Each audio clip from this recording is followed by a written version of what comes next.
Hello friends, welcome back to my channel charts food bridge. সবাই কেমন আছো? আশা করি সবাই খুব ভালো আছো আর সুস্থ আছো। আজকে আমি তোমাদের সাথে আড্ডা দেব দার্জিলিংয়ের দুটো রেস্টুরেন্টের বিষয়। একটা হচ্ছে ১৬ আনা আর সেকেন্ডটা হলো মহাকাল রেস্টুরেন্ট।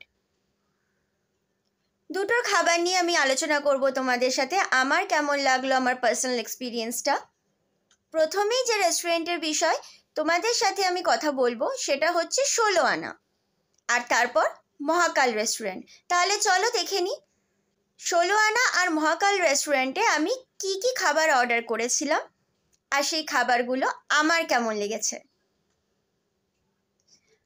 আজকের ভিডিওটা যদি তোমাদের ভালো লাগে তাহলে তোমরা কিন্তু অবশ্যই আমার চ্যানেলটাকে সাবস্ক্রাইব করে নিও, বেল আইকনটাও অবশ্যই প্রেস করে দিও, কারণ বেল আইকনটা প্রেস করলে পর আমি ফিউচারে যখন কোনো নতুন ভিডিও আপলোড করব আমার চ্যানেলে তখন সেই নোটিফিকেশনটা তোমাদের কাছে পৌঁছে যাবে। তোমরা জানো, তাও আমি আরেকবার বলে দিলাম। আর হ্যাঁ, আজকের ভিডিওটা যদি তোমাদের ভালো লাগে তাহলে অবশ্যই লাইক করো, তোমাদের সকল বন্ধুদের সাথে শেয়ার করো, আর আমাকে অবশ্যই কমেন্ট করে কিন্তু জানিও। চলো তাহলে এবার দেখে নিই কী কী খাবার খেয়েছিলাম। ১৬ আনার খাবারগুলো আমার খুবই ভালো লেগেছিল। প্রথমেই যেটা অর্ডার করেছিলাম সেটা হচ্ছে চিকেন কবিরাজি, যেটার দাম ছিল ২৪০ টাকা করে, এক পিস ২৪০ টাকা।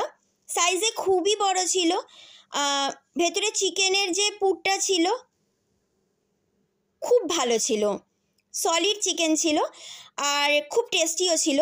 সস আর কাসুন্দির সাথে সার্ভ করা হয়েছিল।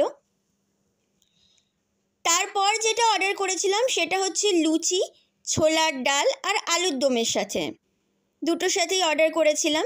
ছোলার ডালটা অসম ছিল, আলুর দমটাও খুবই টেস্টি ছিল, আমার প্রচণ্ড ভালো লেগেছে।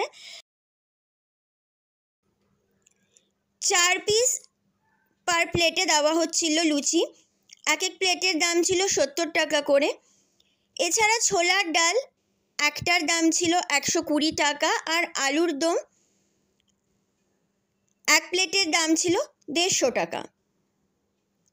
সবকটা খাবার খুবই ভালো ছিল, আমার খুবই পছন্দ হয়েছে। তোমরা যখন দার্জিলিংয়ে ঘুরতে যাবে অবশ্যই এই খাবারগুলো কিন্তু ১৬ আনা থেকে ট্রাই করতেই পারো, আর আমাকে জানিও তোমাদের কেমন লাগলো খেতে। এবার আসি মহাকাল রেস্টুরেন্টের ব্যাপারে, যেখানে আমি মাটন থালি অর্ডার করেছিলাম আর ভেজ থালি অর্ডার করেছিলাম। মাটন থালিতে মাটন তো অবশ্যই ছিল, ভাতের পরিমাণটা খুবই ভালো ছিল, এছাড়া সবজি ছিল। যেটা আমার সবচেয়ে ভালো লেগেছে, ওখানে কিন্তু মাটন থালি হোক কি ভেজ থালি হোক, তার সাথে পায়েস সার্ভ করা হয়েছিল। পায়েসটা আমার খুবই ভালো লেগেছে খেতে। এছাড়া চাটনি তো ছিলই, ভেজ থালিতেও সবজি ছিল, পায়েস ছিল, আরও অনেক কিছু ছিল। মাটন থালির প্রাইস ছিল ২১০ টাকা আর ভেজ থালির প্রাইস ছিল ১২০ টাকা। কেমন লাগলো আজকের ভিডিওটা? যদি ভালো লাগে তাহলে অবশ্যই আমাকে কমেন্ট করে জানিও, লাইক করো ভিডিওটা, আর তোমাদের সকল বন্ধুদের সাথে অবশ্যই কিন্তু শেয়ার করো। আর হ্যাঁ, আমার চ্যানেলটা সাবস্ক্রাইব করে নিও, বেল আইকনটাও কিন্তু অবশ্যই প্রেস করো। আজকে আসছি, দেখা হবে পরের ভিডিওতে। সবাই খুব ভালো থাকো, টাটা।